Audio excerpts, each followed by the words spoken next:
Muummichi ministeera Itoophiyaa Abiy Ahmed torban lama dur Baaleetti argamuudhaan haasawaa dhageessisaniin kan har'a Baalee irratti argaa jirru deemsa jalqabaa kan qamadii alatti erguu kun waan Itoophiyaaf malee fi gochuu qabnu keessaa tarkaanfii jalqabaa fi ishee xinnoodhaa jedhan itti fufanis ይህ አስደናቂ ውጤት መላው የኢትዮጵያን ሕዝብ አጥግቦ ከኢትዮጵያ አልፎ Ba'iin dinqisiisaan argine kun uummata Itoophiyaa guutummaa quubsee Itoophiyaa bira dabree olloota keenyatti gurguramee akkuma dursinee lafa kaayyanne sanatti gara fuulduraattis Itoophiyaan aid yookaan gargaarsa Itoophiyaa jennee namoota rakkatan gargaaruudhaaf Itoophiyaan humna guutuu qabdi.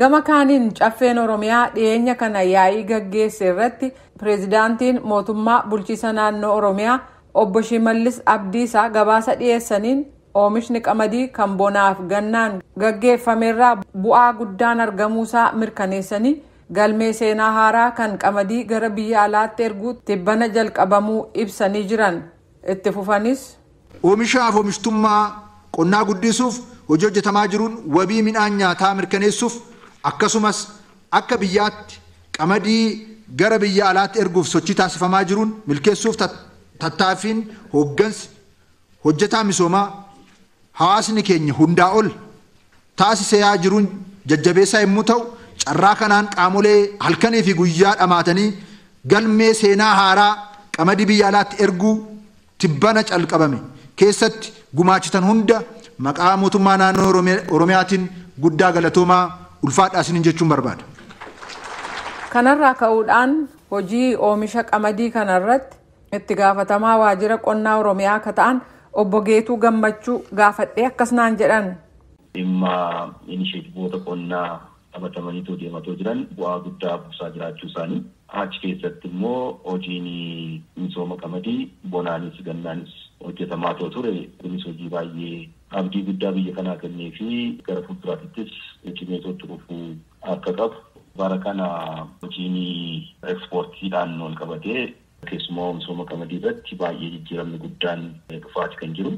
Kanaaf bara kana yeroo jalqabaatiif bakka kabajamoo muummichi ministeera keenya argamu godina Baalee irratti qamadii ekspoortii akka goonu inaagureeshinii isaa gaggeeffamee jira. Biyya kanatti qamadiin kuntaalli miiliyoonii 1.2 kan ta'u bakka isaan argamanitti ekspoortiidhaaf kan qophaa'ee jiruu fi akka ekspoortii ta'uu kan ifoomee. Qamadiin biyya alaatti ergamuuf akka jiru ibsamaa gama kaaniin immoo Oromiyaa keessatti keessumaa naannoo Booranaatti hongeen miidhaa geessisuunsaa gabaafamaa jiraachuun waan wal faallessu miti jechuun obbo Geetuu Gammachuu gaafadheera. Kuni waliif faallessu sababni isaa iddoowwan hojiin misoomaatti hojjetamuu danda'anii fi iddoowwan hongeen bal'inaan miti hammaatu. Keessumaa godinaaleen muraasni adda dureedhaan immoo godinni Booranaa rooba yeroo shanii argachuu hin dandeenye kanarraa ka'ee hongeen baay'ee beelada irratti miidhaa qaqqabsiisee jira. Isa san buusaa dhuunfaa waajjirri jedhamuuf balaawwan adda addaatiin wal qabatee rakkoon akkasii kun uumametti institushiniin kun dafee bira qaqqabuun akka irra jiraatu. Dhaabbanni kun immoo kophaa isaa osoo hin taane hawaasa Oromoo biyya keessa jirus biyya alaa jirus hawaasa biyya kana keessa jiru gaarummaa Oromoo yaadee Oromoo wajjin walii galteedhaan hojjetu. Hunda isaatirraa miseensa godhatee jarri kun akka isaanii bakkeewwan hanqinni roobaan mudate kanatti qaqqabuutti danda'an humna mootummaa qofa osoo hin taane humna hawaasa adda addaa walii wal qabsiisee akka isaanii socho'an kan yaadamee hojjetamaa jiru. Kana jechuun ekspoortii fi hongee wal bira finnee gaafa laatu ekspoortiin bara kana nuti akka Itoophiyaatti karoorsinee hojjechaa jiru. Tokkoffaa midhaan WFP'n kanaan dura biyya alaatirraa dhiyeessan suni yeroo ammaatitti Yuukireenis maal akka taate walumaan beeknaa, Raashiyaa akka taate walumaan beeknaa.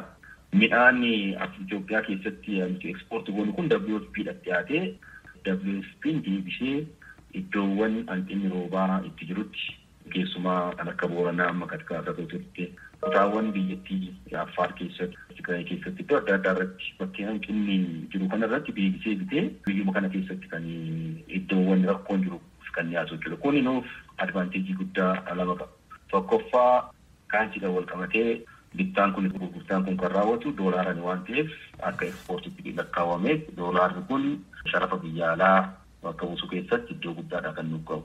Lammaffaa midhaan kan amma asuma bitamee asumatti biyya keessatti deebi'u immoo keessumaa'uu riisoorsii biyya keenya keessa jiru osoo dhiibbaa bakka biraati irratti fidin deebinee naannoo hanqinni roobaa jiru kanatti fayyadamuu akkaataa itti dandeessutti hojiin kun kan hojjechaa osoo jiramu keessumaa kan WFP haala kanaan deemaa jira.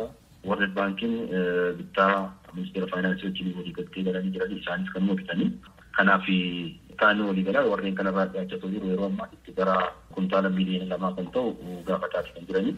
Kanaaf bittaan kun waa lamaan nu fayyadaatu jira jechuudha. Ongeen jira dhugaadha. Ongee jiru kana kan ittiin qolachuu ittiin dandeenyu warra kanaaf binnee dafnee yoo isaanii dhiyeessine isaan gara iddoo kanatti akka isaan geessan kan gorsuu isaanan baay'ee nuufi advaanteejii gara lamaan argannu kan ta'uu isaati jechuudha.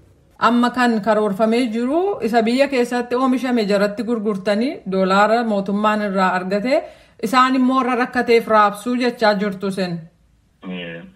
Qonnaa qamadii kana kan gaggeessu eenyu? Kanarratti obbo Geetuun akkas jedhan. Qonnaan bulaatu qotaa. Mootummaan qonnaan bulaadhaaf taa'oo sanyii kombaayinara irra tiraaktaraa akka isaan hojii kanatti hojjetataniif inni dhiyeessaa fi erga oomishti gaheen booda qonnaan bultoonni oomisha isaanii karaa waldaa yuuniyeenii qabanii karaa yuuniyeenii isaanii dhiyeessu. Yuuniyeenii isaaniitirraa DBC kan jedhamu korporeeshinii daldala Itoophiyaa kan jedhamu jira. WFP wajjin walii galtee qabanii isatu fuudhaa inni immoo WFP itti gurguraa jechuudha. Qonnaan bultoonni godina Baalee aanaa Gindhir jiran keessaa tokko kan sodaa nageenyaaf jecha eenyummaan isaanii akka hin ibsamne gaafatan waa'ee oomisha qamadii fi gurgurtaa gabaa irratti gaafatamanii akkas jedhan. Godina Baalee aanaa Gindhir gandaa wasiyaatota keessa jira jechuudha. Erga oomishni duraan gatiin isaa wayyaa ture mootummaan ammoo bitee gatiin isaa kuntaalli akka qarshii 3,200 akkasiin gurgurama. Wallaan gurguranii wallaa baankii siinqee irraa waldeen ijaaramee akkasitti mallaqa nachii bahaa yeroo tokko malleen yeroo dhabamee daldaltoota ammoo akka bitaniin dorgamaan ta'eef waldaan bitamaa jechuudha qarshii 3,200 kuntaalli. Durri 5,800 akka 6,000 akkas gurguramaa ture amma gaddeebi'eera baay'ee gaddeebi'ee yeroo tokko yeroo baankii siinqeetii waldeen birrii dhabee fa'aa turre jira yeroo sana immoo daldaltoonni tokko 2,500 2,800 akka 3,000 akkas irraa bitu jechuudha. Qonnaan bulaa rakkataadha waan ta'eef rakkattoota waan ta'eef daldaltoonni tokko yeroo waldeen birrii dhabutti gatii gadi buusanii yeroo nurraa bitan isin jiru miidhamaa jirra. Waldaa aanaa namni biraa bituu hin danda'u. Daldalaan tokkollee keessa seenee bituu hin danda'u jechuudha. Mootummaan waldatti gurgurani. Itti gaafachiisa waan ta'eef magaalaa irratti illee gabaa irratti illee waldamoota akkasumaan bitaa waan akkasii jira.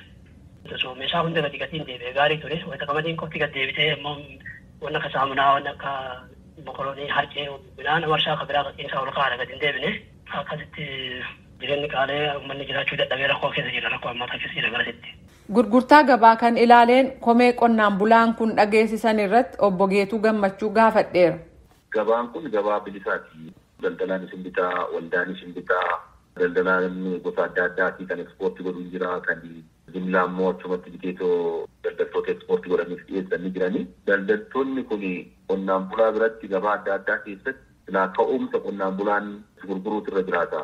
Kanaa gaditti gurguruun irra jiraatu jedhamee baarbigeet paayit jennee baasnee jira. Isaa gaditti daldalaan qonnaan bulaa irraa bakka adda addaa irratti yaalii godhuu ni jiraata. Kun sirrii akka hin taane gaafan keenya sadarkaa kan jiru kana akka isaan sirreessanii godhamaati kan jiru. Qarshii 3,260 gaditti qonnaan bulaa irraa bituudhaaf warri yaalanii wanti sirrii akka hin taane misillee kana qabsiisaa jirra gara biiroo daldalaatiif hojii kunis. Kuntaalli tokko jechuu. Hordoftoota keenya kanumaan kanarraaf jedhee xumura. An Jaallannee Gammadaati. Nagaatti.